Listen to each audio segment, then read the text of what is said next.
નમસ્કાર વિદ્યાર્થી મિત્રો, સ્વાગત છે તમારું ફરીથી એકવાર આપણા વિડીયોની અંદર અને આપણી ચેનલ ઉપર સ્ટડી વિથ જનમ શર્મા. તો વિદ્યાર્થીઓ, છેલ્લે આપણે જોયું હતું સ્વાધ્યાય 13.3 નો દાખલા નંબર 1 અને દાખલા નંબર 2. હવે આજે આપણે જોવાનું છે દાખલા નંબર 3 અને દાખલા નંબર 4. વિદ્યાર્થીઓ, તમે કદાચ કરી હશે દાખલા નંબર 1 અને 2 ની પ્રેક્ટિસ. તો આજે હું દાખલા નંબર 3 અને દાખલા નંબર 4 કરાવીશ. તમે એની પણ પ્રેક્ટિસ કરશો તો તમને વધુ સારી રીતે મધ્યસ્થની સમજણ આવશે. જેટલા દાખલાની પ્રેક્ટિસ કરશો તેટલું વધારે તમને મધ્યસ્થ આવડશે. આજે આપણે જે દાખલા કરવાના છે તેનો દાખલા નંબર 3 થોડોક અલગ રીતે આપેલો છે. શરૂઆત કરીએ આપણે દાખલા નંબર 3 થી. સૌપ્રથમ હું એની રકમ લખી દઉં.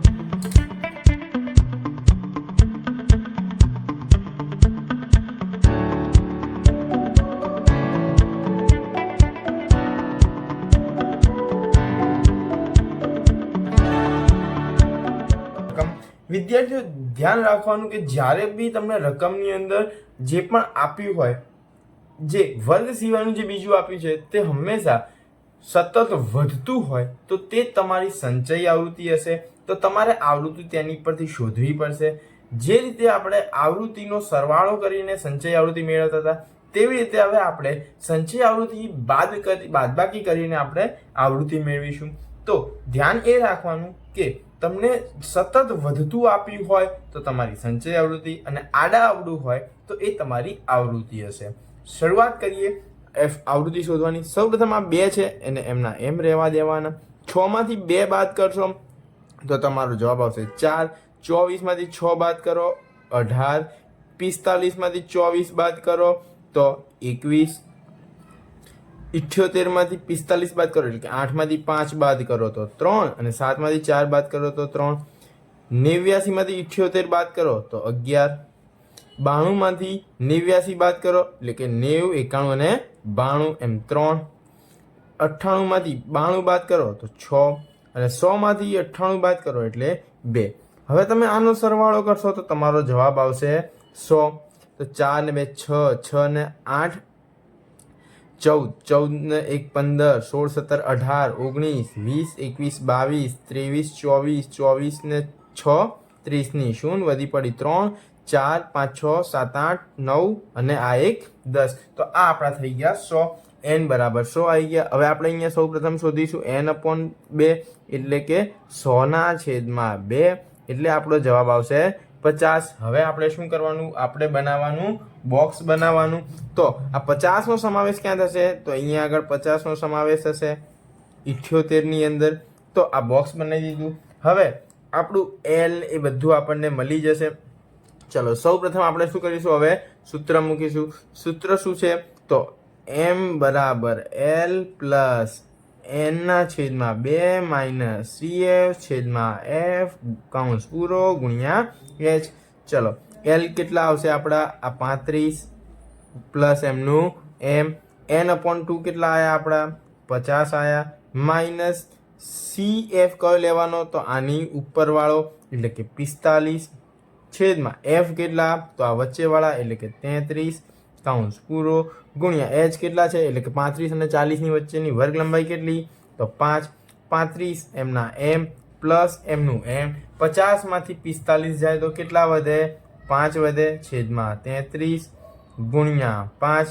હવે આ 5 ને 5 જોડે ગુણી દઈએ એટલે કે અહીંયા આગળ 35 વત્તા પાયો 25 છેદમાં 33. ચલો હવે 25 ભાગ્યા 33 કરી કેટલા? 25 ભાગ્યા 33. તો આપણો જવાબ આવશે 0.78 એટલે કે 35 વત્તા 0.78. તો આપણો કુલ જવાબ શું થઈ જશે? 35.78. તો વિદ્યાર્થીઓ, આ આવી ગયો આપણો દાખલા નંબર 3 નો જવાબ. બહુ સરળ છે. ખાલી ધ્યાન એ રાખવાનું કે જે રકમમાં આપ્યું છે તે સતત વધતું છે કે આડાવડી છે. જો સતત વધતું હોય તો તે આપણું શું હશે? તે આપણી સંચય આવૃત્તિ હશે. ને જો આડાવડી હોય તો તે આપણું શું હોય? આવૃત્તિ પહેલેથી આપેલી હોય. બરાબર. હવે આપણે દાખલા નંબર 4 કરીએ. હું સૌ પ્રથમ તેની રકમ લખી દઉં.